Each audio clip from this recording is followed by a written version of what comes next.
Salam sejahtera bagi kita semuanya,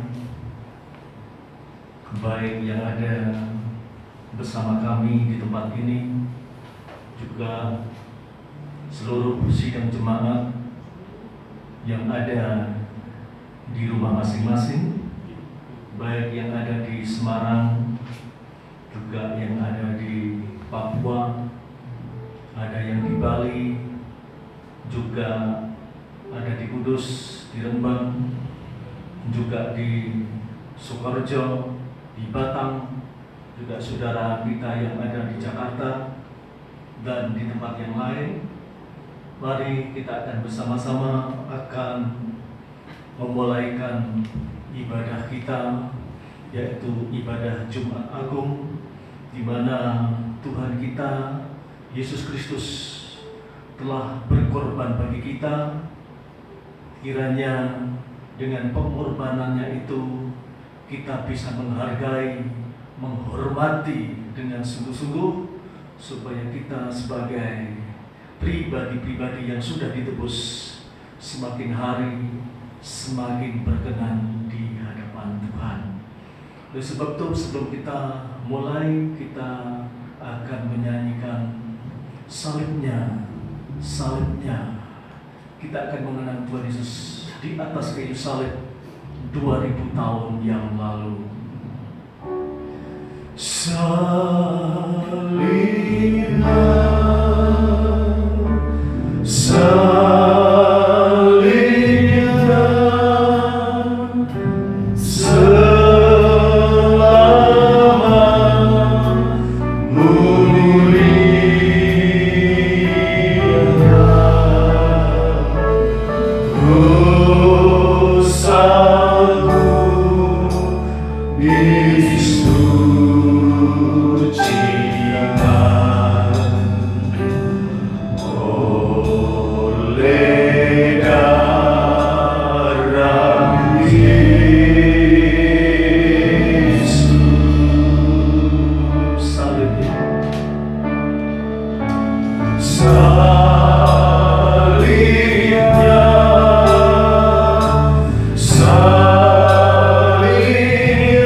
Kasih dan setiamu Tuhan, yang mengalir 2000 tahun yang lalu dari atas kayu salib, sampai sekarang pun kuasa darah-Mu tetap bekerja kepada kami semuanya, anak-anak-Mu, umat tebusan Tuhan, yang telah menerima pernyataan kasih-Mu di atas kayu salib itu. Maka saat ini kami menyiapkan diri untuk memperoleh kasih kemurahan Tuhan lewat ibadah Jumat Agung yang Engkau nyatakan, yang Engkau selenggarakan, yang Kau pimpinkan kepada kami, supaya kami boleh mengingat bahwa Tuhan sudah berkorban bagi kami untuk mengangkat kehidupan kami sampai kami masuk dalam kerajaan sorga yang penuh dengan kemuliaan. Oleh sebab itu kami percaya di saat ini juga Tuhan, Engkau sudah ada di tengah-tengah kami sebagai imam besar yang agung, yang segera memimpin ibadah kami dari awal, pertengahan sampai pada akhirnya. Oleh sebab itu kami menyerahkan sekarang juga tubuh kami, jiwa kami, roh kami, biar kuasa darah-Mu menyucikan kami semuanya di saat kami akan menghadap Engkau lewat ibadah Jumat Agung pada kesempatan ini. Terima kasih Tuhan, terima kasih. Kami percaya kuasa Tuhan mengalir pada saat ini, sebab kami yakin di saat kami akan mulai ibadah, tentu roh-roh lain, kuasa kegelapan, roh setan, roh iblis itu tidak tinggal diam, tetapi mereka berusaha untuk mengganggu kami, untuk membuat kami tidak sungguh-sungguh dalam ibadah ini. Oleh sebab itu saat ini kami bersama menyatukan hati untuk mengusir mereka semuanya, yaitu di dalam nama Tuhan Yesus Kristus, kekasih jiwa kami, darah Yesus mengusir semua setan, semua iblis, Kau singkirkan dengan darah Yesus. Terima kasih Tuhan, terima kasih. Maka sekarang juga Tuhan, kami yang sudah menerima hadir-Mu di tengah-tengah kami, mari Tuhan, berkenan Tuhan memimpin sebagai imam besar ibadah ini dari awal sampai pada akhirnya. Kami serahkan semuanya di dalam nama Tuhan Yesus Kristus. Haleluya. Amin.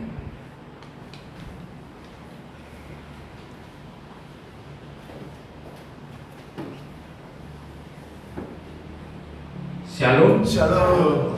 Sebuah kemurahan dari Tuhan bahwa pada saat ini kita dapat menyatukan hati kita kembali, biarpun saat ini kita mungkin di tempat yang berbeda, di lain tempat yang berbeda, namun saat ini kemurahan Tuhan kita dapat bersatu kembali. Kita mengenang akan kebaikan Tuhan, kita mengenang akan pengorbanan Tuhan yang menjadikan hidup kita selamat dari dosa. Bagaimana Tuhan menganggap kita adalah sebuah harta yang begitu berharga, sehingga Tuhan mau mati, mau mencurahkan darahnya hanya untuk menebus kita dari setiap dosa-dosa kita. Saat ini mari kita bersama-sama kita persiapkan hati kita, kita memuji nama Tuhan. Kita awali dengan kitab pujian, hidupmu berharga.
Seharusnya kita bersyukur bahwa saat ini kita masih diberikan waktu oleh Tuhan, kita masih diberikan kesempatan oleh Tuhan untuk memperbaiki kehidupan kita, kehidupan yang berharga bagi Tuhan.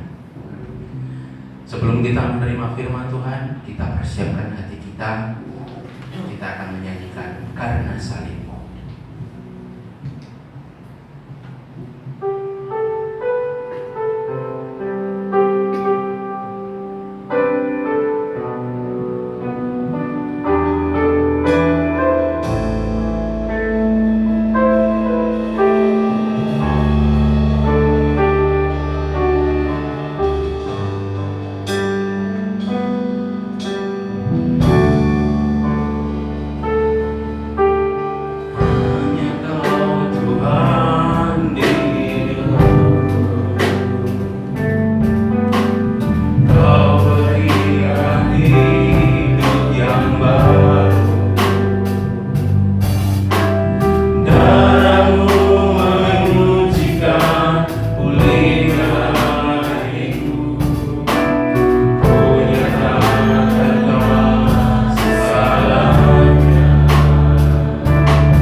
merupakan kemurahan yang besar bagi kami.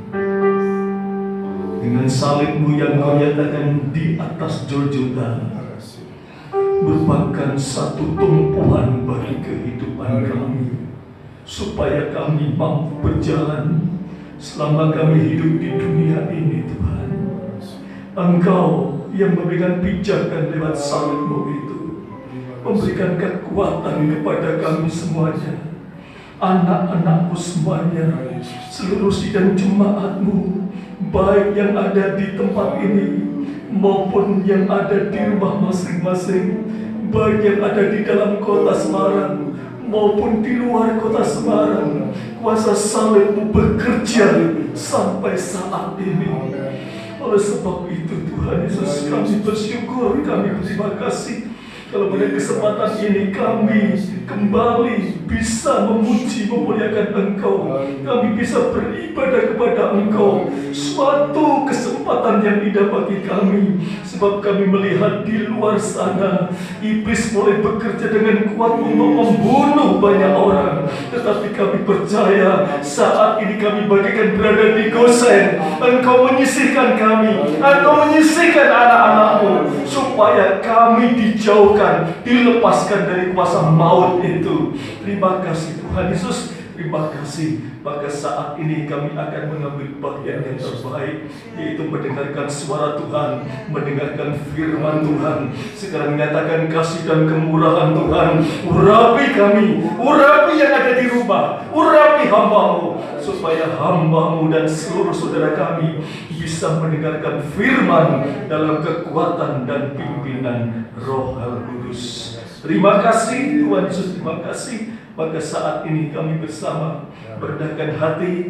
berdahkan jiwa, menyambut segala firman Tuhan dalam kuasa urapan Roh Kudus, dalam nama Tuhan Yesus Kristus. Amin.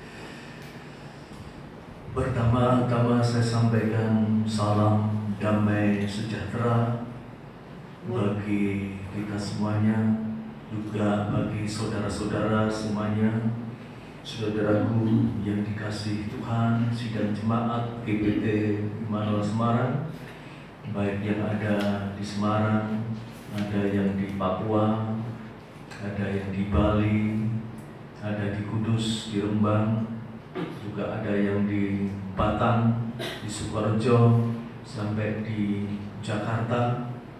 Kami yakin Tuhan memelihara kita semuanya, kepada saudara semuanya. Puji nama Tuhan. Ya, pertama-tama juga saya sampaikan salam sejahtera, dan kita sering sampaikan dengan kata-kata Shalom. Shalom. Puji nama Tuhan. Hari ini 2000 tahun yang lalu kita mengingat bagaimana Tuhan Yesus dimulai dari malam yang sudah diadili, dibawa ke tempatnya Pontius Pilatus diadili, dan pada saat fajar sudah disiksa, dicambuk, bahkan nanti pada akhirnya sampai di atas kayu salib. Semuanya bukan untuk Tuhan sendiri, tetapi semata-mata untuk kita semuanya, untuk menolong kita semuanya, untuk mengangkat kita semuanya sampai kita masuk dalam Paskah yang sesungguhnya, yaitu masuk dalam pesta kawin anak domba Allah. Sebab itulah Paskah yang sempurna yang disediakan Tuhan bagi kita.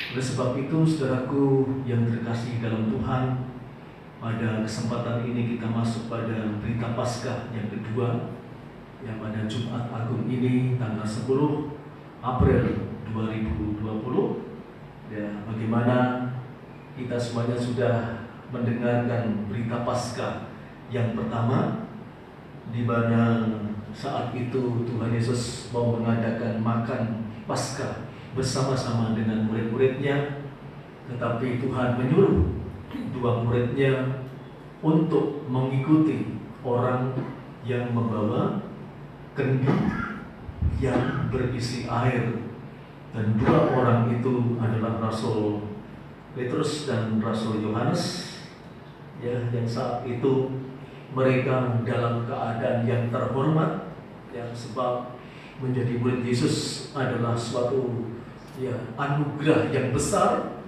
di mana mereka bagaikan mempunyai derajat yang tinggi sebab tiap-tiap hari bersama dengan Tuhan Yesus, sehingga mereka pun sangat dihormati oleh orang-orang Israel. Namun yang perlu kita renungkan, walaupun dia berderajat tinggi, ya, selalu mendampingi Tuhan Yesus, tetapi Tuhan mengatakan, ya, untuk menyediakan Paskah itu mereka harus mengikuti orang yang membawa kendi berisi air. Dan kita tahu kendi itu bicara, ya, suatu peralatan yang sangat sederhana, ya. Padahal kalau kita tahu Rasul Yohanes dan Rasul Petrus adalah rasul yang begitu luar biasa, ya, tetapi Tuhan menyuruh hanya mengikuti orang yang bawa kendi, ya, mengikuti orang yang sangat sederhana, ya. Itu merupakan satu kemurahan bagi dua orang ini, supaya Tuhan mendidik dua muridnya ini supaya menjadi kehidupan yang rendah hati, ya. Sebab selama mengikut Yesus mereka menjadi sangat hebat, mereka menjadi sangat sombong, mungkin begitu. Tetapi Tuhan mendidik dua rasul ini, ya, untuk menjadi rendah hati, ya, puji Tuhan. Sehingga dengan kerendahan hati itu, orang yang membawa kendi ini akhirnya menunjukkan di sanalah nanti akan diadakan makan Paskah. Coba kita kembali Lukas pasal 22 ayat 9 sampai ayat yang ke-12, ya. Injil Lukas pasal 22 ayat 9 sampai ayat yang ke-12. Kata mereka kepadanya, Ya. di manakah engkau kehendaki kami mempersiapkannya? Ya, itu bicara kepada Tuhan Yesus, dua murid itu, di manakah engkau menghendaki kami mempersiapkannya? Ya, terus Jawabnya, apabila kamu masuk ke dalam kota, kamu akan bertemu dengan seorang yang membawa kendi berisi air. Ikutilah dia ke dalam rumah yang dimasukinya. Terus Dan katakanlah kepada tuan rumah itu, Guru bertanya kepadamu, di manakah ruangan tempat aku bersama-sama dengan murid-muridku akan makan Paskah? Kata orang itu, lalu orang itu akan menunjukkan kepadamu sebuah ruangan atas yang besar yang sudah lengkap. Disitulah kamu harus mempersiapkannya. ya, terima kasih. Jadi untuk bisa makan Paskah dengan Tuhan yang sesungguhnya, sebab, ya, di ruang atas yang besar dan lengkap itu mengarah kepada tahta Allah, mengarah pada tahta Allah yang terkena pada Wahyu pasal yang keempat, ya. Maka harus dimulai dengan kerendahan hati. Tanpa kerendahan hati, dua murid ini tidak akan bisa makan Paskah yang sesungguhnya, yang sempurna dengan Tuhan Yesus. Oleh sebab itu Tuhan mendidik dulu dua rasul ini, supaya dua rasul ini diteladan bagi seluruh murid-murid Yesus yang lain. Tetapi apa kenyataannya? Apakah setelah mereka mendapatkan tempat yang atas itu, ditunjukkan oleh orang yang membawa kendi itu, mereka bisa berubah? Mereka menjadi rendah hati? Ya, kita akan membaca kembali bersama-sama, ya, yang merupakan kelanjutan firman Allah pada berita Paskah yang kedua, yaitu Lukas 22 ayat 24 sampai ayat yang ke-30, ya. Lukas 22 ayat 24 sampai ayat yang ke-30. Terjadilah juga pertengkaran di antara murid-murid Yesus. Ternyata di situ terjadi pertengkaran. Apa yang menyebabkan? Terus siapakah yang dapat dianggap terbesar di antara mereka? Kelima, Yesus berkata kepada mereka, raja-raja bangsa-bangsa memerintah rakyat mereka, dan orang-orang yang menjalankan kuasa atas mereka disebut yang itu pelindung-pelindung. dunia. Terus 26, Tetapi kamu tetapi kamu tidaklah demikian, melainkan yang yang terbesar di antara kamu hendaklah menjadi sebagai yang paling adalah muda, kamu menjadi sebagai orang yang paling muda dan pemimpin dan sebagai pemimpin pelayan. sebagai pelayan. Terus Sebab siapakah yang lebih besar, yang duduk makan atau yang melayani? Bukankah dia yang duduk makan? Tetapi aku ada di tengah-tengah kamu sebagai tetapi aku di tengah-tengah kamu itu sebagai pelayan, bukan sebagai raja. Terus kamulah yang tetap tinggal bersama-sama dengan aku dalam segala pencobaan yang aku alami.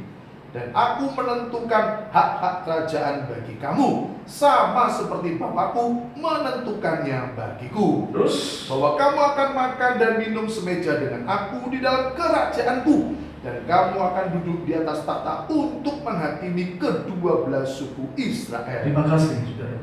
Ya, jadi kalau Tuhan menyuruh dua muridnya yang selama ini mereka mungkin merasa hebat lebih daripada bangsa Israel yang saat itu perlu pertolongan Tuhan Yesus, banyak yang sakit, banyak yang lemah dan sebagainya. Tuhan menuntut untuk bisa masuk makan Paskah yang sesungguhnya. Dua orang teladan ini, Petrus dan Yohanes, harus merendahkan diri, merendahkan hati, menjadi teladan bagi murid-murid yang lain. Tetapi apa kenyataannya? Mungkin saat itu, pada saat mereka mengikuti orang bawa kendi, mereka menjadi rendah hati. Tapi pada saat kembali mereka di pertemuan pada murid-murid yang lain, kesombongannya muncul lagi. Ya, sombong lagi. Ya, dengan bukti, ya mereka ingin menjadi yang terbesar siapa. Ya, ini menunjuk pada kita semuanya, saudaraku. Tuhan menuntut kita itu menjadi rendah hati. Pada saat Tuhan menegur dengan firman Tuhan, saat itu kita menjadi rendah hati. Tetapi pada saat kita kembali ke lingkungan kita kembali, sombongnya muncul lagi.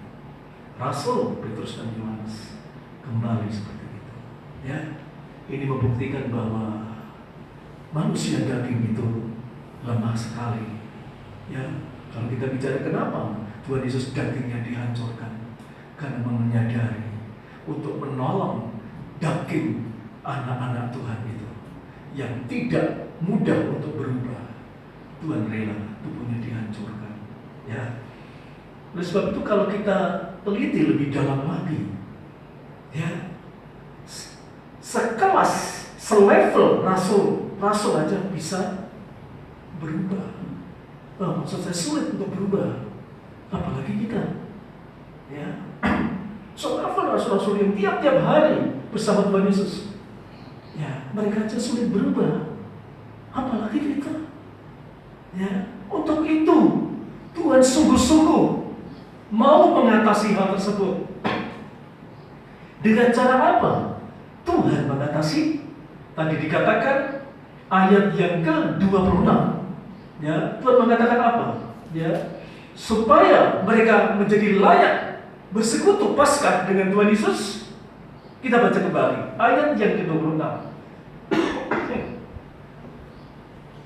Tetapi kamu tidaklah demikian, melainkan yang terbesar di antara kamu hendaklah menjadi sebagai yang paling muda dan pemimpin sebagai pelayan. Amin. Terima kasih. Tuhan nasihatkan untuk menjadi layak masuk dalam pesta Paskah yang sesungguhnya. Yang pertama harus menjadi yang paling muda. Yang kedua harus menjadi pemimpin pelayan. Di situ Tuhan tidak membedakan mana Petrus yang tua, mana Yohanes yang muda, ada yang tua, ada tidak. Tapi di situ sama. Ya, di hadapan Tuhan, rasul-rasul itu sama. Tuhan mengatakan untuk bisa bersekutu dengan Tuhan dalam Paskah yang sesungguhnya, yang pertama harus menjadi yang paling muda. Ini bukan bicara umur secara fisik, tidak, tetapi menjadi yang muda. Saudara tahu, orang yang muda itu selalu melihat seniornya. Ya. Orang yang muda selalu melihat seniornya apa yang dikerjakannya. Dia akan mengikuti. Dan orang yang muda ini tidak banyak bicara, tetapi selalu mencontoh yang ada di atasnya. Sekarang pertanyaannya, kalau itu satu keluarga, tentunya ada yang sulung, ada yang di tengah-tengah, dan ada yang bungsu. Ya, di antara ini siapa yang layak untuk yang dicontoh pertama kali? Tentu adalah yang sulung. Ya, siapa yang sulung itu? Ya, tentu kita harus tahu siapa yang sulung itu yang harus dicontoh oleh para murid. Apakah Petrus yang merasa paling tua? Tidak. Rasul Paulus bicara kepada jemaat Roma. Roma pasal 8 ayat 28 sampai ayat yang ke-30 ya. Surat Roma pasal 8 ayat 28 sampai ayat yang ke-30. Siapa yang harus dicontoh itu? Ya, Roma 8 ayat 28 sampai ayat yang ke-30. Kita tahu sekarang bahwa Allah turut bekerja dalam segala sesuatu untuk mendatangkan kebaikan bagi mereka yang mengasihi Dia, yaitu bagi mereka yang terpanggil sesuai dengan rencana Allah. Ya, terus Sebab semua orang yang dipilihnya dari semula, mereka juga ditentukannya dari semula untuk menjadi serupa dengan gambaran anaknya. Tuhan mengarahkan kita akan menjadi sama dengan Tuhan. Tetapi lihat, siapa yang harus kita contoh? Terus supaya ia anaknya itu menjadi yang sulung di antara menjadi banyak yang saudara. sulung di antara banyak saudara. Terus Dan mereka yang ditentukannya dari semula, mereka itu juga dipanggilnya. Terus Dan mereka yang dipanggilnya, mereka itu juga dibenarkannya. Dan mereka yang dibenarkannya, mereka itu juga dimuliakannya. Puji Tuhan.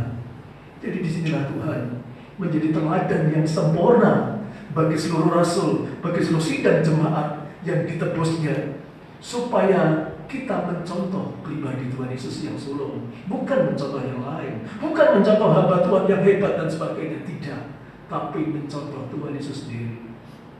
Ya, kalau saat itu Petrus sebagai orang yang paling tua, yang seharusnya menjadi contoh, yang sudah paling senior, tapi Tuhan tidak kehendaki.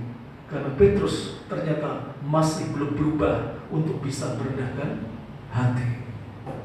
Ya, puji Tuhan. Yesus sendiri pribadi yang harus kita contoh. Dari di dalam sikap kita, di dalam pekerjaan kita, di dalam pelayanan kita, dalam segala sesuatu yang kita kerjakan, contohlah Yesus. Dia pun pekerja yang hebat. Ya, Yesus bukan pekerja yang lama, tapi dia pekerja yang hebat. Tapi sektornya untuk memberitakan kematian dan kebangkitannya. Itulah pekerjaan Tuhan Yesus. Kalau kita harus mencontoh, ya kita contoh. Dia yang telah mati, tapi dia juga yang telah bangkit. Haleluya, puji Tuhan.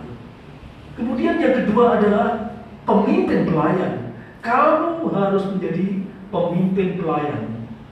Bukan pelayan saja, tapi pemimpin pelayan.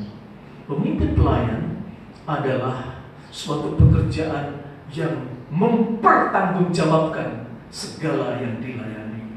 Jadi pemimpin pelayan punya anak buah, tetapi dia yang bertanggung jawab. Demikian pula kita semuanya, ya. Maka kita kalau dituntut sebagai pemimpin, kita harus bertanggung jawab sepenuh kepada Tuhan. Dalam bidang apa? Di dalam melayani melayani Tuhan sendiri. Kalau tadi Rasul Paulus bicara kepada jemaat Roma, maka kini saatnya juga pada saat dia masih bersama-sama berjuang bersama rasul-rasul, dia juga berbicara kepada jemaat Efesus bagaimana dia sebagai pelayan, siapa yang dilayani. Kita baca bersama Kisah Rasul pasal 20 ayat 17 sampai 19.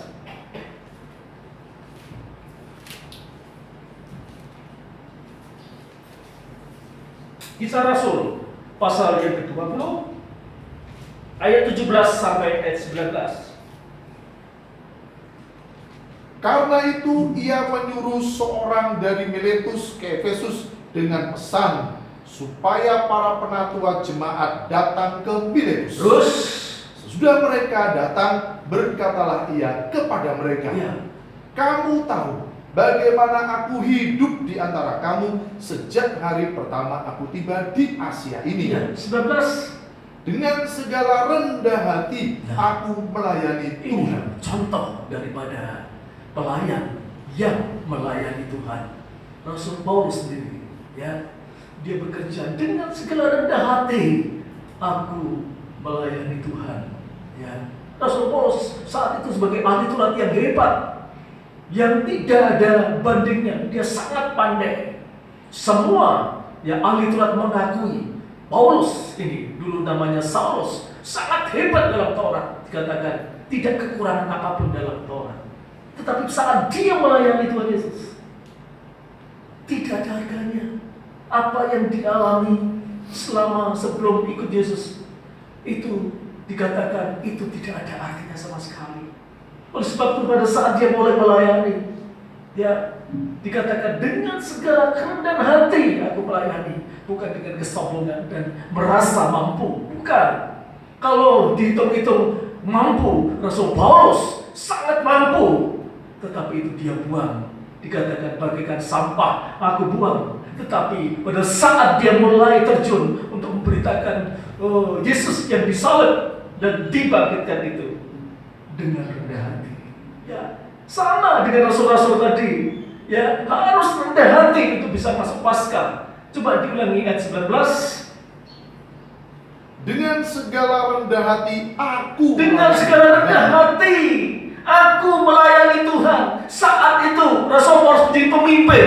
Dia bukan pemimpin yang sembarangan, tapi pemimpin yang rendah hati untuk melayani Tuhan. Terus dalam pelayanan itu aku banyak mencucurkan air mata. Terus Dan banyak mengalami pencobaan dari pihak orang Yahudi yang mau membunuh aku. amin. Terima kasih. Ini suatu contoh teladan, ya. Seorang pemimpin pelayan, Rasul Paulus. Ya, pemimpin pelayan yang rendah hati, khusus melayani Tuhan. Melayani Tuhan yang telah disalib dan dibangkitkan. Ya, sebab itu ini merupakan satu contoh teladan bagi kita semuanya, sidang jemaat yang saat ini bersama saya, juga ada yang di rumah masing-masing. Ya, pelayanan itu dasarnya adalah kerendahan hati.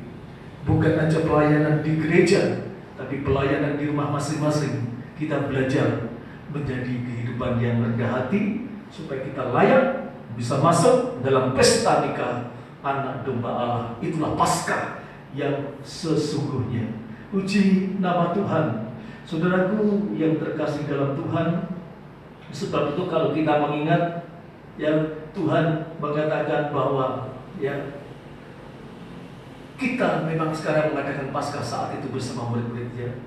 Tapi itu mengatakan, aku tidak akan memakannya lagi sampai ia beroleh kegenapan dalam kerajaan Allah. Artinya, ya, setelah dia menyerahkan nyawanya, dia tidak mungkin makan Paskah lagi bersama kita, yang artinya Paskah secara jasmani yang dialami oleh bangsa Israel, ya, yang hanya merupakan suatu tradisi saja. Tetapi Tuhan tuntut dengan matinya dan bangkitnya Yesus mengarahkan pada kita, nanti makannya tidak di dunia lagi, tetapi makan bersama-sama di pesta kawin anak domba Allah. Coba kita kembali dalam Lukas 22 ayat 14 sampai 16. Ya, Lukas 22 ayat 14 sampai 16.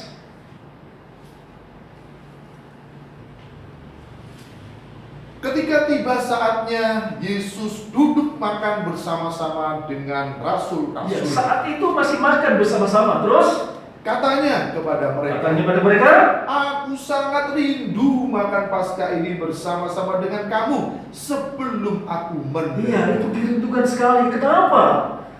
Karena Tuhan sudah menjadikan Paskah yang sempurna di dalam kerajaannya. Oleh sebab itu, ayat 16, Sebab aku berkata kepada ya, aku tidak akan memakannya lagi sampai ia mulai kegenapannya dalam kerajaan Allah. Ya, dalam kerajaan Allah. Terima kasih. Ya, jadi Tuhan tuntut, ya, melalui korban Kristus itu, ya, saat itu Yesus tidak mungkin makan bersama-sama lagi dengan murid-muridnya, tak mungkin. Tetapi dia akan makan bersama-sama nanti di dalam kerajaan surga yang wujudnya adalah pesta kawin anak domba Allah. Puji nama Tuhan. Sekarang kita akan kembali pada berita pertama Paskah kemarin. Ya, kita sudah membaca bahwa banyak anak Tuhan sudah menerima undangan pesta kawin itu, undangan Paskah yang sesungguhnya. Ya. Kita bisa kembali membaca Wahyu 19, bagaimana undangan itu sampai dikatakan siapa yang datang itu dikatakan berbahagia. Coba kita bersama-sama membaca Wahyu 19 ayat 6 sampai ayat yang ke-9. Ya, Wahyu 19 ayat 6 sampai ayat yang ke-9. Lalu aku mendengar seperti suara himpunan besar orang banyak, seperti desau air bah, dan seperti deru guru yang hebat, katanya, Haleluya, Haleluya. karena Tuhan Allah kita yang Maha Kuasa telah menjadi Raja. Ya, 7. Marilah kita bersukacita dan bersorak-sorai dan memuliakan Dia, karena hari perkawinan anak domba telah tiba. Terus, dan pengantinnya telah siap pengantinnya sedia. juga telah siap sedia. 8. Dan kepadanya dikaruniakan supaya memakai kain lenan halus yang berkilau-kilauan dan yang putih bersih. Lenan halus itu adalah perbuatan-perbuatan yang benar dari orang-orang kudus. 9. Lalu ia berkata kepadaku, tuliskanlah, berbahagialah mereka yang diundang ke perjamuan kawin anak domba. Katanya lagi kepadaku, perkataan ini adalah benar, perkataan-perkataan dari Allah. Amin. Puji nama Tuhan. Sekarang perhatikan. Di ayat 9 dikatakan, berbahagialah mereka yang diundang. Berbahagialah mereka yang diundang. Yang diundang. Yang diundang siapa? Kita semuanya yang diundang. Tuhan tidak mengklasifikasikan kamu tidak, tapi Tuhan memberikan kesempatan semuanya diundang pada pesta kawin itu. Sebab apa? Sebab kita sudah ditebus oleh darah Yesus. Kita sudah diangkat oleh korban Kristus. Kita sebenarnya diberikan kesempatan untuk bisa masuk dalam pesta itu. Tetapi apakah kita semuanya itu sudah layak masuk dalam pesta itu? Tentu, karena Tuhan yang punya kerja, tentu Tuhan mempunyai suatu syarat yang untuk bisa masuk dalam pesta itu, walaupun undangan itu sudah disebarkan. Kita lihat ayat yang ke-7. Ayat yang ke-7 dikatakan, ya, marilah kita bersukacita dan bersorak-sorai. Kita sudah bersorak-sorai, bersukacita. Kita memuji Allah, kita bisa bersukacita dan sebagainya. Dan kita memuliakan Dia karena anak domba telah tiba dan pengantinnya telah siap sedia. Pengantinnya siapa? Pengantinnya kita. Tapi apakah kita sudah siap?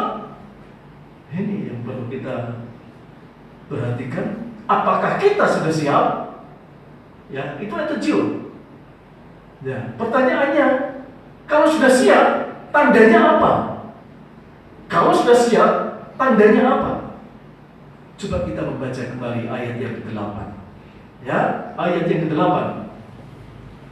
Dan kepadanya dikaruniakan supaya memakai kain lenan halus yang berkilau-kilauan dan yang putih bersih. Terus, Lenan halus itu adalah perbuatan-perbuatan yang benar dari orang-orang kudus. Amin. Syaratnya adalah harus memakai pakaian lenan halus yang berkilau-kilauan, yang putih bersih, yang cemerlang. Harus memakai itu. Kalau tidak pakai itu, tidak akan bisa masuk. Ya, mungkin masuk pun langsung disortir, harus keluar. Ya, saudara yang dikasih Tuhan. Ya, tadi dikatakan undangan itu menghendaki kita semuanya harus siap sedia. Karena kita semuanya akan diangkat di mempelai wanitanya Tuhan. Ya, tetapi sudahkah kita memakai pakaian pesta itu, pakaian lenan halus itu? Ya. Yang perlu kita pikirkan bahwa pakaian itu tidak bisa dibeli di toko. Tidak bisa. Walaupun kita punya harta banyak, kita kaya raya, miliuner dan sebagainya, jutawan, miliarder, tidak mungkin bisa beli baju lenan halus yang berkilauan itu, sebab itu pemberian Tuhan. Ya, pemberian Tuhan. Kalau Tuhan yang tidak memberikan, kita tidak akan bisa.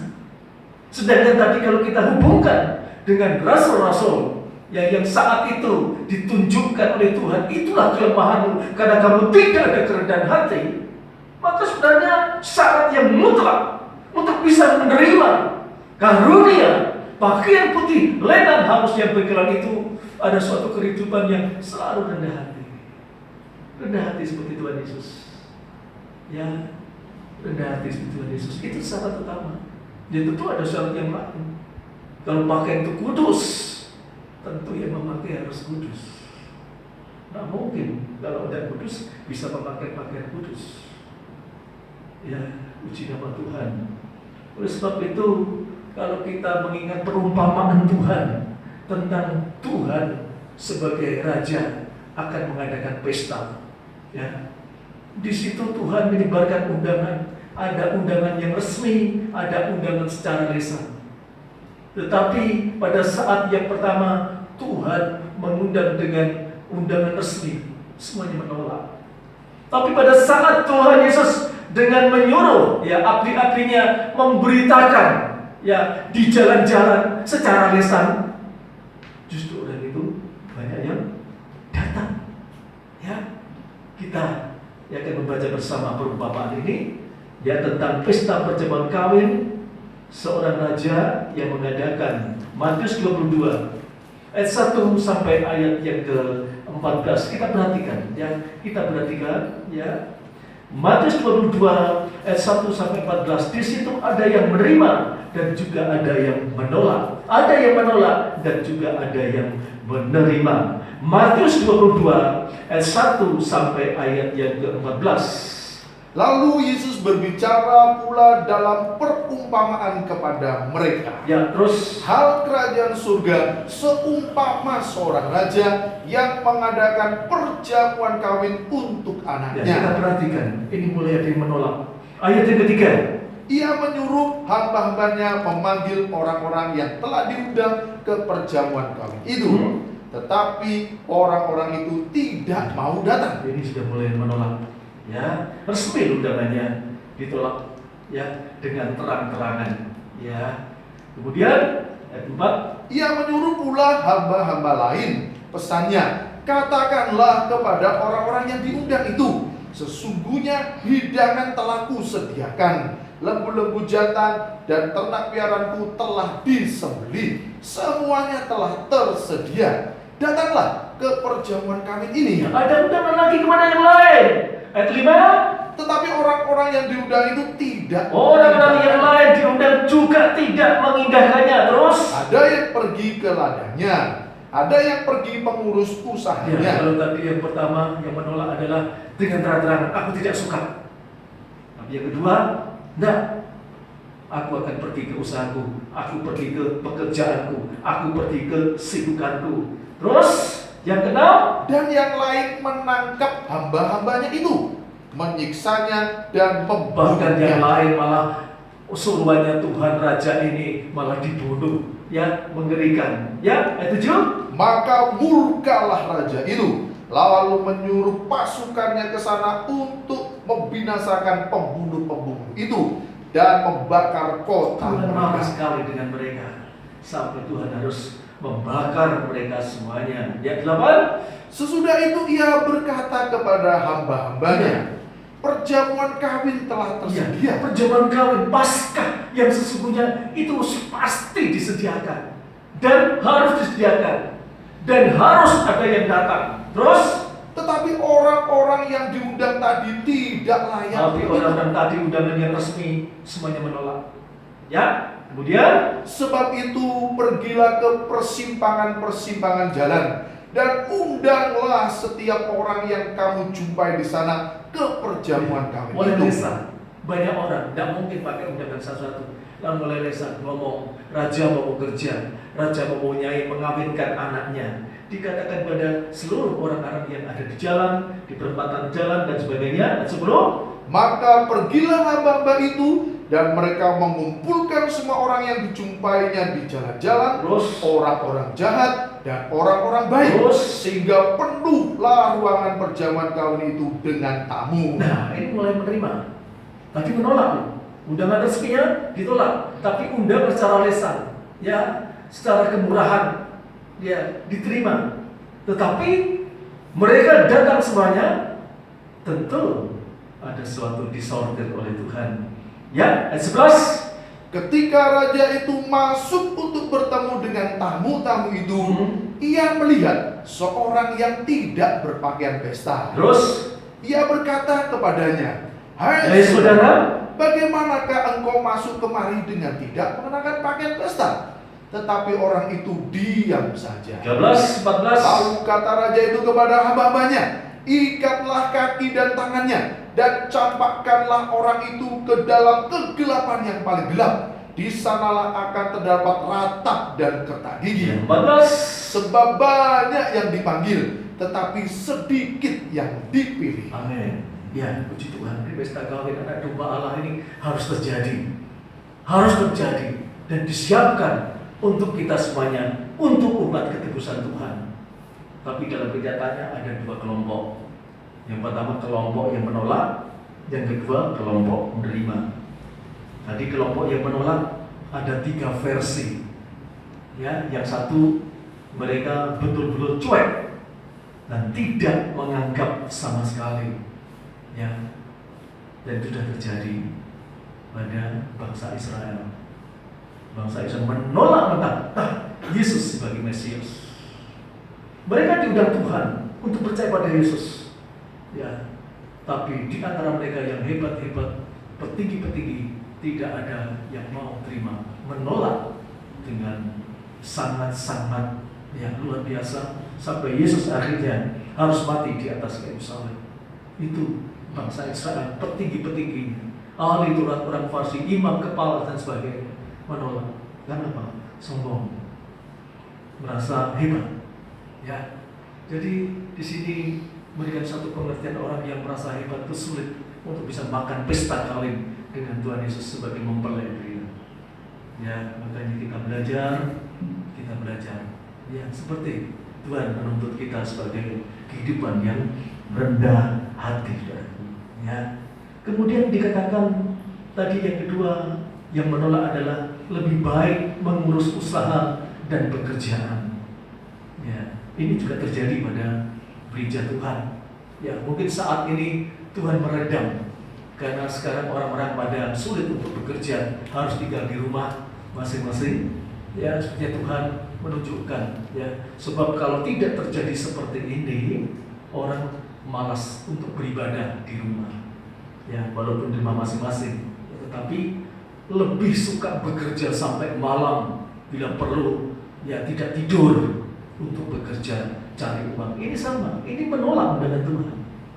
Jadi kalau sekarang Tuhan izinkan anak-anak Tuhan diam di rumah, ya tidak bekerja, tentu Tuhan punya maksud baik. Tuhan mengingatkan ini loh, supaya kamu tidak sibuk terus mencari uang, lupa sama aku. Ya, ada baiknya. Kemudian yang kelompok menolak yang ketiga, mereka tidak terima, langsung membunuh orang-orang yang disuruh oleh Tuhan. Ya, hamba-hamba Tuhan mulai dibunuh, artinya mulai dibenci. Banyak anak-anak Tuhan membenci hamba Tuhan karena hamba Tuhan tugasnya untuk memberikan undangan, ya, untuk mengingatkan firman Tuhan dan sebagainya.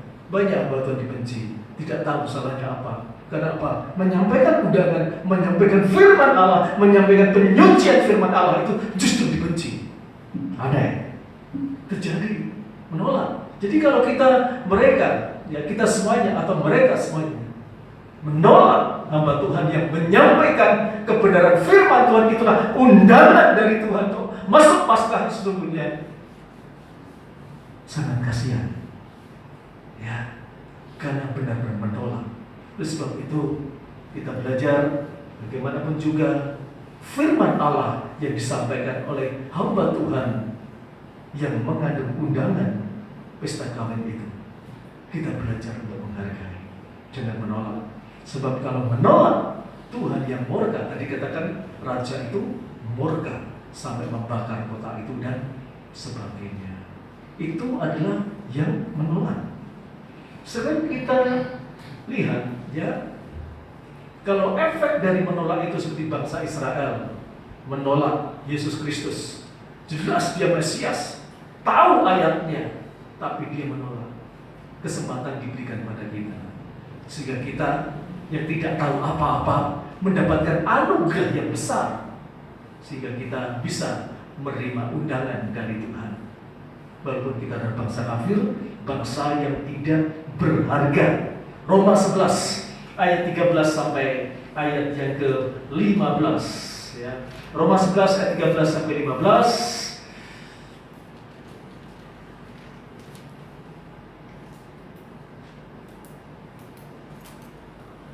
Aku berkata kepada kamu, hai bangsa-bangsa bukan Yahudi. Kita ini bangsa-bangsa bukan Yahudi, itu kita semuanya ini. Terus, justru karena aku adalah rasul untuk bangsa-bangsa bukan Yahudi, aku menganggap hal itu kemuliaan pelayananku. Ya, 14. Yaitu kalau aku dapat membangkitkan cemburu di dalam hati kaum sebangsaku menurut daging, dan dapat menyelamatkan beberapa orang dari mereka. Ya, ini yang penting 15. Sebab jika jika Israel telah menolak Yesus sebagai Mesias, sebagai mempelai pria surga, berarti perdamaian bagi dunia. Kita ada kesempatan mendapatkan suatu perdamaian yang luar biasa, undangan dari Tuhan yang luar biasa itu. Terus, dapatkah penerimaan mereka mempunyai arti lain daripada hidup dari antara orang mati? Ya, pertanyaan. Terima kasih. Ya, pertanyaan bagi kita. Kita bisa bagaimana? Kita bisa mempergunakan kesempatan, ya, sampai kita memperoleh undangan itu atau tidak? Bangsa Israel jelas menolak. Tapi ada saatnya nanti bangsa Israel akan bertobat. Dan pada saat bangsa Israel bertobat, bangsa kafir tertutup. Tapi ini masih ada waktu. Mereka belum bertobat, ya. Mereka masih mengikuti cara mereka. Tapi ada saatnya mereka terima Yesus pada suatu saat nanti. Dimulai dari hari-hari yang terakhir ini, karena tanda-tandanya sudah jelas. Ya, tandanya sudah jelas. Sekarang sudah masuk dalam fase penderitaan, di mana ekonomi goncang, penyakit sampar, ya, dan sebagainya. Gempa bumi sudah terjadi. Ini merupakan satu kemurahan, kesempatan bagi kita, gereja Tuhan, supaya kita mempergunakan waktu yang singkat ini. Oleh sebab itu, kalau Tuhan Yesus bicara kepada kita, karena begitu besar kasih Allah akan dunia ini, ya, bukan Israel saja, maka Dia sudah mengaruniakan anaknya yang tunggal. Untuk apa? Untuk mati di atas kayu salib dan bangkit untuk saudara dan kita semuanya. Ya, supaya apa? Supaya kita diangkat. Coba ditambahkan, ya. Yohanes 3 ayat 16 yang sudah benar-benar kita hafal, tetapi kita renungkan kembali bahwa inilah suatu pengangkatan bagi kita dalam kita menerima undangan dari Tuhan, ya. Yohanes 3 ayat yang ke-16, Karena begitu besar kasih Allah. Karena begitu besar kasih Allah akan dunia ini, bukan untuk bangsa Israel saja, tetapi juga untuk kita. Sehingga Ia telah mengaruniakan anak. Ia telah mengutus anaknya yang tunggal. Terus supaya setiap orang yang percaya kepadanya tidak binasa. tidak binasa, melainkan beroleh hidup yang kekal. Amin. Ini suatu kesempatan bagi kita. Percaya kita sejauh mana? Ya, kita dikatakan orang percaya kepada Tuhan, tetapi percaya kita itu sejauh mana? Kalau kita percaya dengan sungguh-sungguh, apapun yang dikatakan oleh Yesus, kita akan turuti. Kalau kita percaya dengan sungguh-sungguh. Tetapi kalau kita hanya mengatakan percaya, belum tentu apa yang dikatakan oleh Tuhan kita turuti. Jadi yang menjadi suatu hal yang akan kasih Tuhan pada saudara saya, ya, kalau kita benar-benar menolak seperti mereka, berarti kita memang dikatakan orang percaya, tapi dalam praktek hidup kita tidak percaya kepada Yesus karena sering mengingkari perkataan Yesus. Itu bicara menolak. Tapi kita lihat bagaimana yang menerima. Ya, ada undangan ditolak, yang satu menerima. Di jalan-jalan diundang, semuanya datang. Apakah semua datang itu masuk kriteria semuanya masuk dalam pesta itu? Ternyata tidak. Ternyata tidak. Di situ dikatakan, ya, dari perempatan jalan. Ayat 10 dikatakan, ya, mereka menghargai undangan pesta masuk. Tapi ayat 12 dikatakan, ya, mereka tidak memakai pakaian pesta. Coba kembali, kita baca kembali, ya. Tadi Matius pasal berapa? 22, ya, ayat 10 dan ayat yang ke-12. Coba kita baca kembali, ya, supaya kita mengerti. Ini loh dikatakan menerima, tetapi sebenarnya mereka ada yang munafik, ya. Ayat 10. Maka pergilah hamba-hamba itu, dan mereka mengumpulkan semua orang yang dijumpainya di jalan-jalan, orang-orang jahat dan orang-orang baik, sehingga penuhlah ruangan perjamuan kawin itu dengan tamu. Ya, penuh tamu ruangan itu. Kemudian ayat 12. Ketika raja itu masuk untuk bertemu dengan tamu-tamu itu, ia melihat seorang yang tidak berpakaian pesta. Terus Ia berkata kepadanya, "Hai saudara, bagaimanakah engkau masuk kemari dengan tidak mengenakan pakaian pesta?" bagaimana kamu bisa masuk perintah memakai kain lenan halus yang berkilauan? Terus Tetapi orang itu diam saja. amin. Tetapi orang itu diam saja. Puji nama Tuhan. Ternyata dalam gerombolan yang besar masuk pesta kawin tadi, yang bagaikan Wahyu pasal yang ke-11 ayat yang ke-6, bagaikan guru, ya, menggelegar dan sebagainya, banyak sekali. Ternyata juga masih ada dua kelompok yang berbeda. Yang pertama benar-benar memakai pakaian lenan halus yang berkilauan, tapi kelompok yang lain mereka tidak memakai pakaian pesta. Sehingga Tuhan langsung datang, ya, ikat orang itu, campakkan ke tempat yang gelap dan yang paling gelap. Itu menjadi saudara saya yang sudah mendapatkan kemurahan daripada Tuhan. Ya, kita sudah diundang melalui Tuhan, firman Tuhan dan sebagainya, mengajak kita supaya kita mengarahkan mereka memakai pakaian pesta. Tapi dalam kenyataannya masih banyak yang tidak mau memakai pakaian pesta itu. Ya, sehingga Tuhan langsung datang. Kenapa kamu tidak memakai pakaian pesta? Tetapi orang itu diam saja. Diam saja. Diam artinya tidak ada gerakan. Walaupun menjadi keluarga Kristen yang lama, tapi tidak ada gerakan, tapi tidak ada keubahan hidup. Ya, ini yang nanti tidak layak memakai pakaian pesta. Demikian saudara saya, baik yang ada di tempat ini maupun yang di rumah masing-masing, kita semuanya adalah anak-anak Tuhan yang sudah lama mengikut Tuhan. Kita diberikan kesempatan untuk masuk dalam pesta nikah. Kawinan damai itulah Paskah yang sesungguhnya. Apakah kita sudah sungguh-sungguh? Atau kita suka diam saja? Tidak ada keubah walaupun ikut Tuhan dari muda sampai tua, tapi tidak ada perubahan. Itu yang akan nanti disingkirkan oleh Tuhan. Oleh sebab itu firman Tuhan menasihatkan pada kita semuanya, hati-hati kalau sudah Tuhan memberikan satu kepercayaan undangan pada kita, pergunakan undangan itu dengan baik, jangan sia-siakan. Ya, berubahlah seperti rasul-rasul dituntut Tuhan untuk berubah, kita harus berubah. Karena kalau tidak berubah, tentu kita jangan masuk dalam pesta kawin anak domba Allah.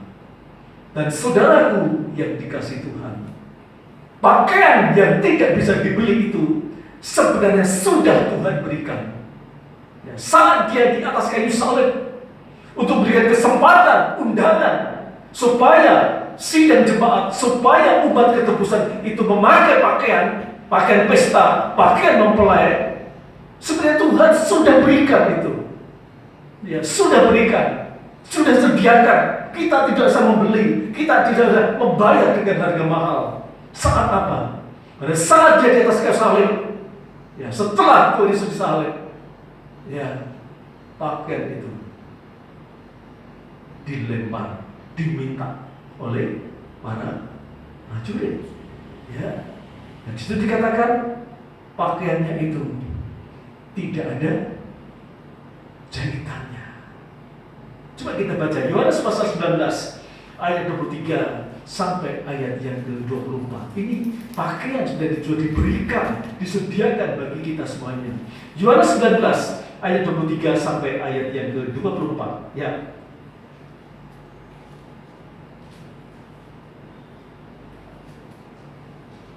Sesudah prajurit-prajurit itu menyalibkan Yesus, Ya. mereka mengambil pakaiannya lalu Setelah Yesus membaginya menjadi disalibkan, 4 bagian. pakaian Yesus dilirik langsung diambil oleh para prajurit, terus Dan tiap-tiap prajurit 1 bagian. Dan jubahnya juga mereka ambil.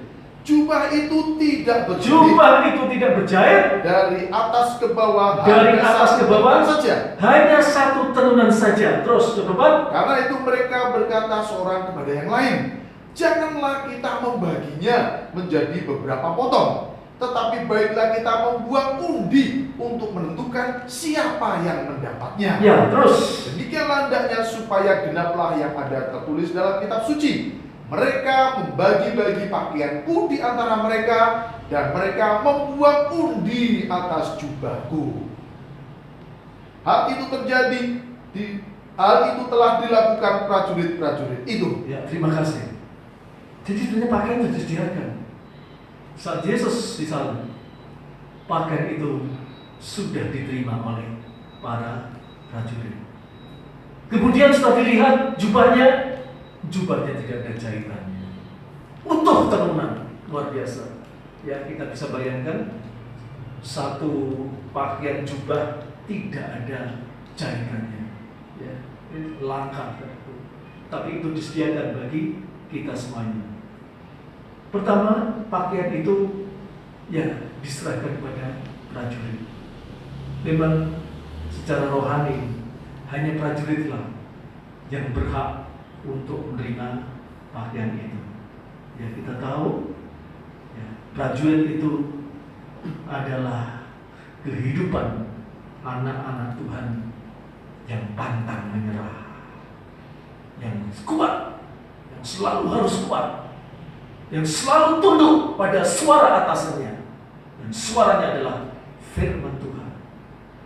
Jadi hal itu menunjuk kepada saudara saya, kalau di dalam mengikut Tuhan kita bagikan prajurit-prajuritnya Tuhan yang tidak putus asa, yang selalu siap dalam segala keadaan dan bekerja selalu siap dan selalu menurut pada atasannya.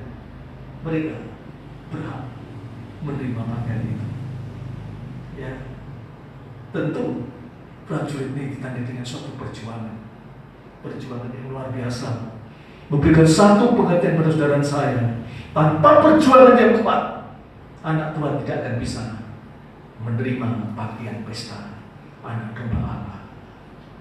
Ya, sebab itu saudaraku yang dikasih Tuhan, ya, kalau kita disuruh firman Tuhan bekerja sebagai pelayan, bekerja dengan baik, sebagai jemaat beribadah dengan baik dan sebagainya. Mari kesempatan bekerja, pakailah dengan bekerja dengan baik. Jangan kita menjadi putus asa, tetapi seperti prajurit, apapun komando dari atasannya, dia kerjakan dengan baik. Ayat lain mengatakan, Rasul Paulus bicara, seorang prajurit tidak bisa mempusingkan apa yang dimakan dan yang dipakai, sebab komandan itu sudah menyediakan apa yang dimakan. Artinya, di dalam kita bekerja dengan sungguh-sungguh di dalam Tuhan, di ladang Tuhan, melayani Tuhan, melayani, ya, dalam pelayanan dan sebagainya. Kalau kita sungguh-sungguh, berkat jasmani pun disediakan bagi saudara dan saya. Ya, puji nama Tuhan. Ya, apalagi hamba-hamba Tuhan yang hidupnya bergantung kepada Tuhan, dia memelihara sungguh-sungguh. Dan saudara yang bekerja di masing-masing perusahaan, Tuhan pun juga akan memelihara. Itu pasti. Tetapi Tuhan mau supaya kita bisa memakai pakaian pesta yang nanti bisa masuk dalam pesta nikah Paskah yang sesungguhnya. Berjuanglah dengan sungguh-sungguh, jangan setengah-setengah, sebab Tuhan tidak suka yang setengah-setengah. Ya, dan bekerja tentu tadi dikatakan dengan kerendahan hati. Kita bekerja dengan hati yang damai, tidak kemerungsung dan sebagainya. Ya, itu bagi kita. Ya, jangan seperti tadi masuk pesta nggak pakai pakaian, maka mereka sama dengan Kristen yang santai, tidak ada perjuangan. Pada saat Tuhan menegur, kenapa kamu tidak memakai pakaian pesta? Dia diam saja. Ini gambaran Kristen santai, gambaran Kristen yang tidak seperti prajurit yang berjuang. Ya, kita belajar bersama, saudaraku, karena pesta kawin anak domba Allah menghendaki pekerja-pekerja yang sungguh-sungguh, bukan Kristen santai, tapi yang sungguh-sungguh untuk mendapatkan pakaian pesta. Coba kembali Matius 22 ayat 12 dan 13. Dikatakan di situ, Matius 22 ayat 12 sampai 13.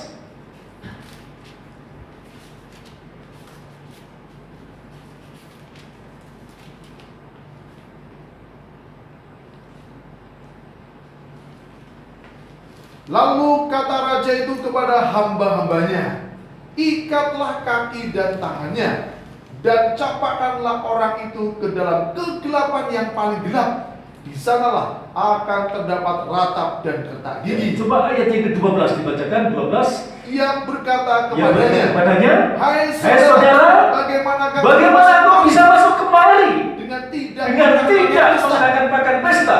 Terus, tapi orang itu diam saja. Dia menjadi Kristen santai, ikut Tuhan berpuluh-puluh tahun, tapi tidak ada perubahan, santai terus. Ini yang nanti tidak akan masuk dalam pesta nikah anak domba Allah. Ya, sebab itu kita belajar bersama. Saudara bersama saya di tempat ini, juga saudaraku yang ada di rumah, di dalam kota maupun di luar kota. Walaupun suasana saat ini mencekam, kita tetap ibadah dengan sungguh-sungguh di rumah masing-masing. Ya, Tuhan pasti hadir dalam rumah saudara pada saat saudara ibadah dengan sungguh-sungguh. Oleh sebab itu, ya, dari sini saya berharap pada saudara semuanya yang ada di rumah, ibadahlah dengan sungguh-sungguh seperti saudara ibadah di dalam gereja, sebab Tuhan hadir di dalam saudara ibadah. Puji Tuhan, ya, puji Tuhan. Maka kemudian yang dilanjutkan adalah dikatakan di pakaian itu tidak berjahit. Ya, pakaian itu satu tenunan, tidak ada jahitannya. Ya, kalau tidak ada jahitannya, itu bukan satu kesatuan yang utuh. Dan satu kesatuan itu bicara tentang kasih. Jadi selain kerendahan hati, Tuhan menghendaki untuk bisa masuk pesta nikah anak domba Allah, maka harus ada kasih di dalam hidupmu. Ya, merasa satu, merasa sama, duduk sama rendah dan berdiri sama tinggi. Tidak ada yang menyombongkan diri. Oleh sebab itu saat tadi dikatakan pada saat Rasul Petrus dan Yohanes kembali bersatu dengan murid-murid yang lain, mereka kemudian menginginkan ada sesuatu yang terbesar. Tuhan tidak mau. Tuhan tidak mau. Dia langsung patahkan. Kamu harus menjadi seorang yang paling muda, dan kamu harus sebagai pemimpin pelayan suatu kehidupan kerendahan hati. Dalam kerendahan hati itu ada kasih, tapi dalam kesombongan itu perpecahan terjadi. Tuhan mau ada satu kerendahan hati yang dalam, ada saling mengasihi. Oleh sebab itu Rasul Paulus bicara kepada jemaat Efesus, kita adalah satu. Kita semuanya adalah satu. Tidak ada yang menonjol, tidak ada yang rendah, semuanya satu. Efesus 4 ayat 2 sampai ayat yang ke-6. Efesus 2 ayat 2, Efesus pasal yang keempat, maksud saya Efesus pasal yang keempat ayat 2 sampai 6, Hendaklah kamu selalu rendah hati. Lemah lembut dan sabar. Terus tunjukkanlah kasihmu dalam hal saling membantu, saling menopang. Tidak boleh egois, tetapi bersama-sama, duduk sama rendah, berdiri sama tinggi. Terus dan berusahalah memelihara kesatuan roh oleh ikatan damai sejahtera. Jangan sampai ada roh yang lain, roh perpecahan. Tuhan mau roh itu satu, roh damai sejahtera. Itulah Roh yang Kudus. Terus satu tubuh dan satu roh. Sebagaimana kamu telah dipanggil kepada satu pengharapan yang terkandung dalam panggilan. Terus satu Tuhan, satu iman, satu baptisan, satu Allah dan Bapa dari semua. Terus Allah yang di atas semua dan oleh semua dan di dalam semua. Terus 7. Tetapi kepada kita masing-masing telah dianugerahkan kasih karunia menurut ukuran pemberian Kristus. Amin. Terima kasih. Tuhan mau kita satu. Masih tidak membedakan mana yang besar, mana yang kecil, mana yang kaya, mana yang miskin. Tuhan tidak membedakan. Roh Kudus yang satu buat kita satu, utuh seperti pakaian Yesus. Kalau kita dalam satu kasih, dalam satu ikatan damai sejahtera, di dalam kerendahan hati, pakaian itu diberikan Tuhan pada saudara dan saya. Oleh sebab itu, kalau kita kembali masuk dalam berita Paskah Jumat Agung, di mana Yesus disalib. Yesus disalib. Tadi dikatakan Yohanes 3:16, betapa besar anugerah Tuhan Bapa di surga mengaruniakan anaknya yang tunggal untuk datang ke dunia. Untuk datang ke dunia untuk apa? Untuk disalib. Dia dulu derajatnya yang luar biasa. Dia harus turun. Dia tidak mempertahankan yang di atas, karena dia merasa apa? Karena pakaian itu harus utuh, berdiri sama tinggi, duduk sama rendah. Dia yang tinggi harus ke bawah, menyamakan derajat sama kita, supaya bisa menyatu.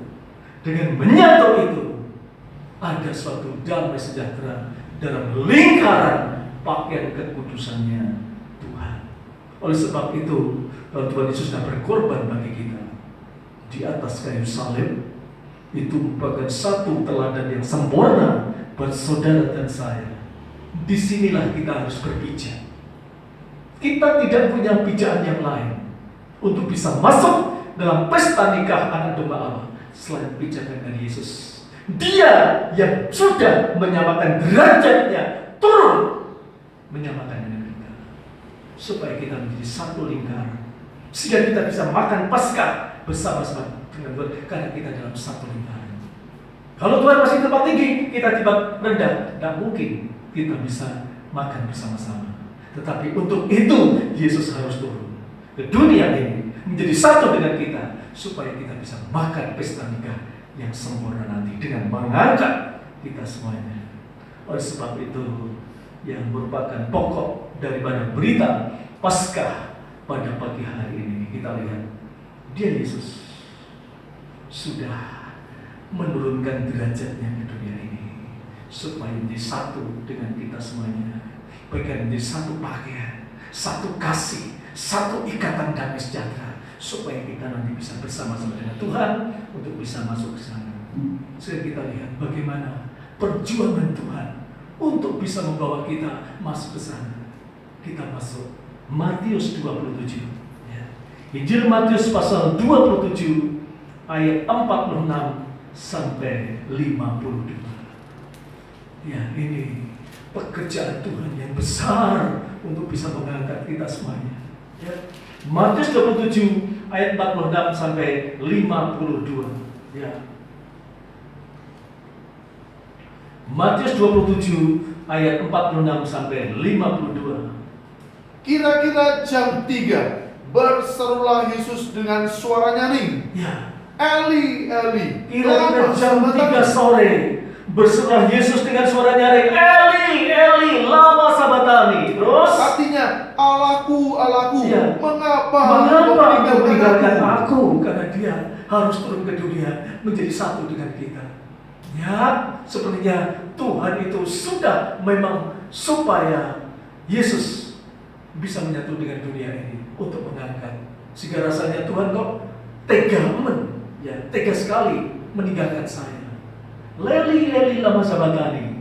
Allah kau, mengapa kau meninggalkan aku? Karena memang Tuhan menghendaki Yesus harus menyatu dengan umat yang ada di dunia ini. Terus, Mendengar itu, beberapa orang yang berdiri di situ berkata, ia memanggil Elia. Terus, Dan segeralah datang seorang dari mereka, ia mengambil bunga karang, mencelupkannya ke dalam anggur asam, lalu mencucukkannya pada sebatang bulu dan memberi Yesus minum. saudara, Tetapi orang-orang lain berkata, Jangan. Baiklah kita lihat, apakah Elia datang untuk menyelamatkan dia. terus Yesus berseru pula dengan Yesus suara berseru nyaring, dengan kedua kali dengan nyaring, lalu lalu menyerahkan menyerahkan nyawanya. Terus, Dan lihatlah, tabir bait suci terbelah dua dari atas sampai ke bawah, dan terjadilah gempa bumi, dan bukit-bukit batu terbelah, terus, dan kuburan-kuburan terbuka, dan banyak orang kudus yang telah meninggal bangkit. ya, terima kasih. Yang perlu menjadi suatu hal berita ini bagi saudara dan saya, pada berita Paskah yang kedua, Jumat Agung ini adalah suara Yesus. Tadi sudah banyak Tuhan menghendaki supaya kita rendah hati, kita ada kasih menyatu di dalam Tuhan, tidak membedakan mana yang baik, yang jelek, yang kaya dan miskin dan sebagainya. Tetapi kita lihat, untuk semuanya itu Yesus harus bersuara dua kali. Yang pertama, Eli, Eli, lama sabatani. Yang kedua adalah dengan suara nyaring, Tuhan menyerahkan nyawanya. Dua kali. Ya, kalau satu kali mungkin kurang kuat, tetapi kalau merupakan ungkapan dua kali, itu sangat kuat. Oleh sebab itu kalau ada saksi dua, itu sangat kuat sekali. Tapi kalau saksi satu, diragukan. Di sini untuk mengangkat kita semuanya, Tuhan harus bersuara dua kali. Yang pertama, Eli, Eli, lama sabatani. Malah Allahku, Allahku, mengapa engkau meninggalkan aku? Kalau kita ambil saja dari lama sabatani, mengapa engkau meninggalkan aku? Tuhan sudah berjerih lelah, berjuang dengan luar biasa sampai menyerahkan nyawanya di atas kayu salib. Tapi masih banyak anak Tuhan. Mengapa engkau meninggalkan aku? Ini menjadi suatu teguran buat saudara dan saya. Ya, mengapa engkau sering meninggalkan aku? Saat aku datang dalam ibadah, mengapa kamu lebih enak di rumah? Mengapa lebih enak kamu tidur? Berarti sama dengan tidak bisa menghargai korban Kristus. Aku sudah berjuang demikian dari malam, diseksa, diadili sampai mati di atas kayu sampai sore. Kenapa kamu tidak bisa menghargai aku? Mengapa engkau meninggalkan aku? Ini suatu renungan yang luar biasa pada berita Paskah pada kesempatan ini. Mengapa sering kita meninggalkan Tuhan? Mungkin kita punya acara macam-macam. Lebih baik datang ke acara itu daripada datang kepada Tuhan. Tuhan mengatakan, hai kamu lama sabatani, kenapa kamu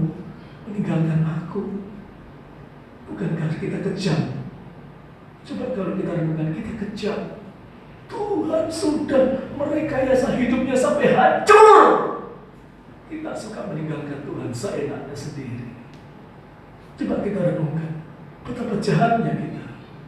Tuhan sudah berbaik hati untuk kita, menolong kita, kita santai saja. Meninggalkan. Itu suara pertama. Yang suara kedua, dengan suara nyaring, Tuhan menyerahkan nyawanya. Ya. Apa yang terjadi pada saat Tuhan menyerahkan nyawanya? Di situ dikatakan pintu tirai terbuka, kuburan terbuka. Ya, pintu tirai itu artinya kerajaan surga itu terbuka. Pesta nikah kawin anak domba terbuka untuk kita.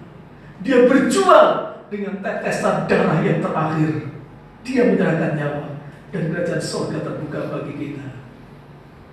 Tidak hanya sampai di situ. Ya, kuburan terbuka. Kuburan itu bicara tentang kegelapan. Kita dibukakan, dilepaskan dari kegelapan itu. Tapi kita bisa menghargai Kristus. Ya, itu dia kan, kerajaan dibuka. Kegelapan dibuang, dijauhkan dari kita. Suasana terang terjadi. Tuhan berikan itu. Tetapi Tuhan bertanya sekali lagi, kenapa kamu sering meninggalkan aku? Ini yang menjadi suatu teguran pada berita Paskah pada kesempatan ini.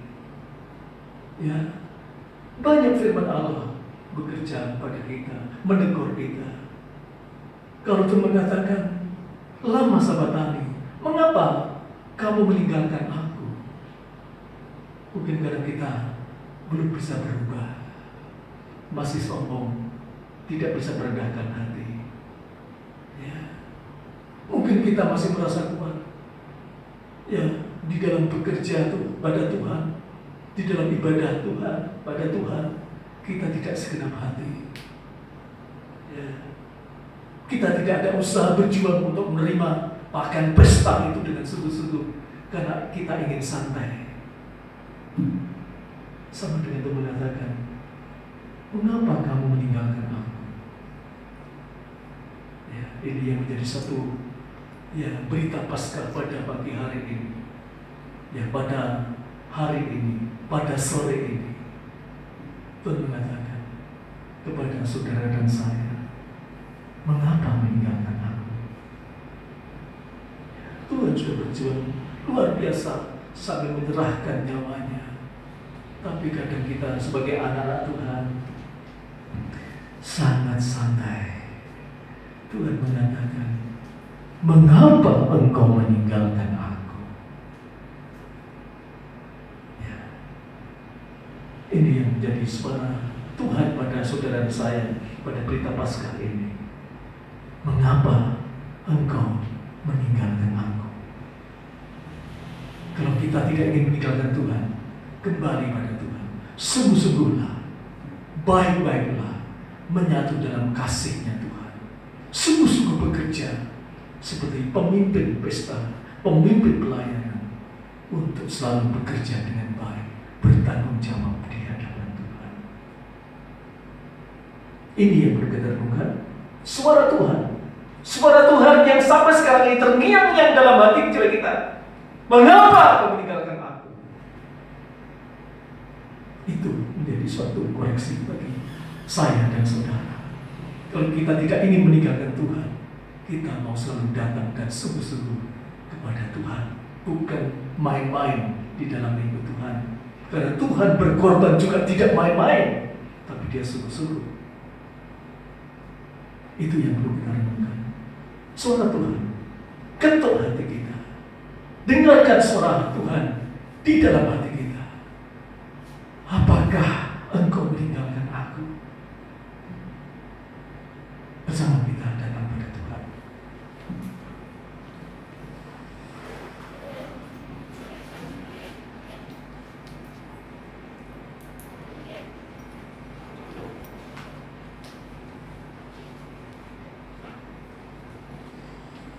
Haleluya.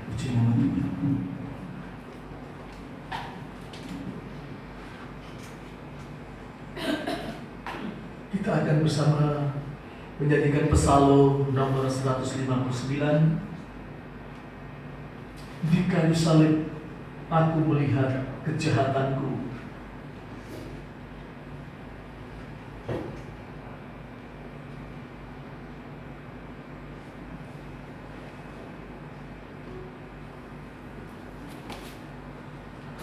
Bersama kita.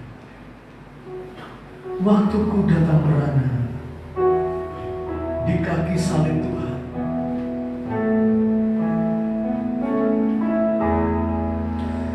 Waktuku datang merana di kaki salib Tuhan. Ku rasa sangat berdosa, sebabnya yang ku salibkan. Sering ku menyangkal Tuhan, sering ku menyangkal Tuhan. Waktuku dicoba, waktuku dicobai. Firman Tuhan ku abaikan, firman Tuhan ku abaikan. Berpikir manusiawi, berpikir manusia. Di kayu salib aku melihat kejahatanku. Di kayu salib aku melihat segala kejahatanku. Olehnya Yesus membebaskan untuk selamanya. Di kayu salib aku melihat segala kejahatan. Di kayu salib aku melihat segala kejahatanku. Olehnya Yesus menderita sangat. Olehnya Yesus menderita sangat untuk selamanya.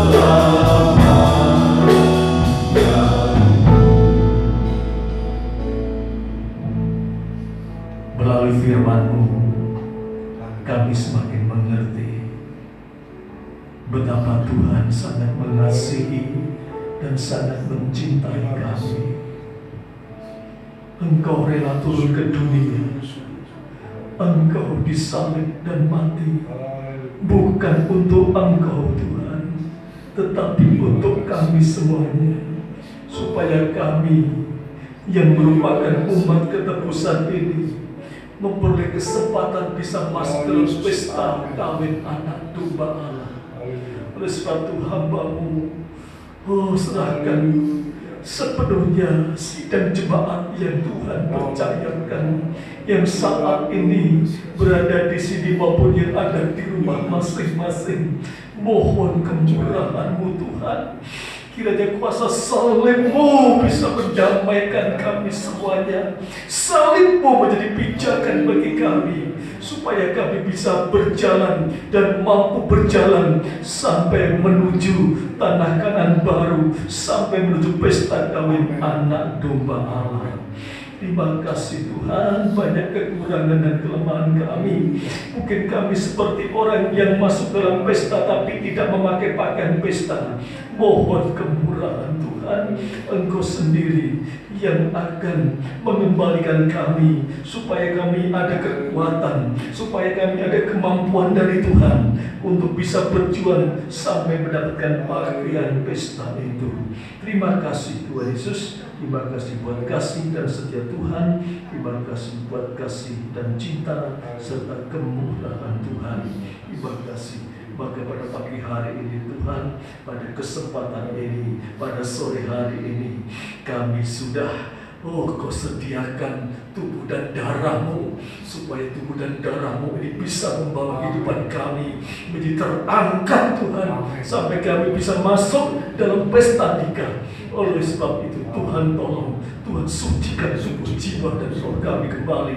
Bahkan Tuhan menjamah roti dan anggur yang ada di depan kami, Tuhan sucikan, kuduskan, layakkan tubuh dan darah Yesus ini benar-benar menjadi kekuatan baru pada berita Paskah, pada saat Paskah Jumat Agung ini menjadi suatu pijakan bagi kami, untuk kami menjadi lebih bersungguh-sungguh di dalam menyembah Engkau. Tuhan pakai pelayan Tuhan, supaya mereka Kau pakai sebagai alat karunia Tuhan, dan melalui korban ini kami sebagai dikokohkan, dikuduskan oleh firman serta tubuh dan darah-Mu.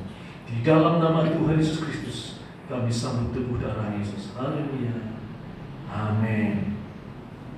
Di kayu salib aku berikan.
Kita angkat tinggi-tinggi tubuh Yesus.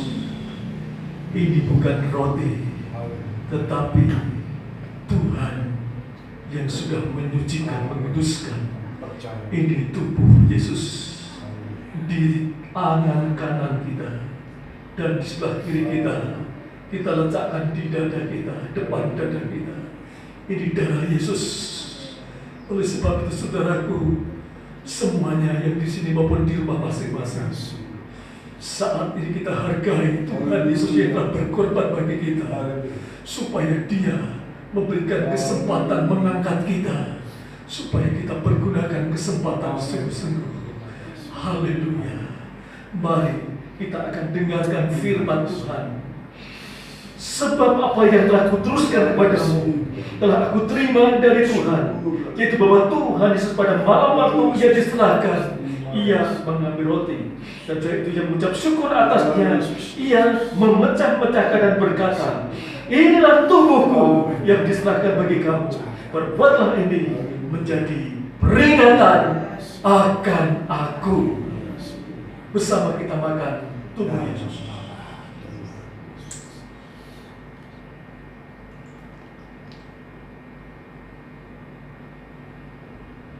Terima kasih Tuhan. Kita angkat tinggi-tinggi darah Yesus lebih daripada kepala.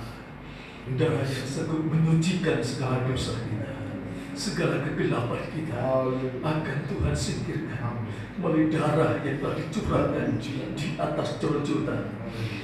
Demikian juga Ia mengambil cawan sudah makan lalu berkata, cawan ini adalah perjanjian baru yang dimeteraikan oleh darahku. Berbuatlah ini setiap kali kamu meminumnya menjadi peringatan akan aku. Sebab setiap kali kamu makan roti ini dan minum cawan ini, kamu memberitakan kematian Tuhan sampai Ia datang.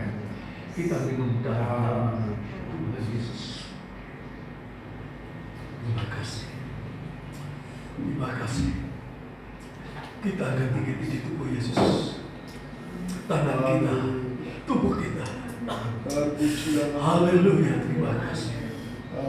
Terima kasih atas kasih kemuliaan. Haleluya.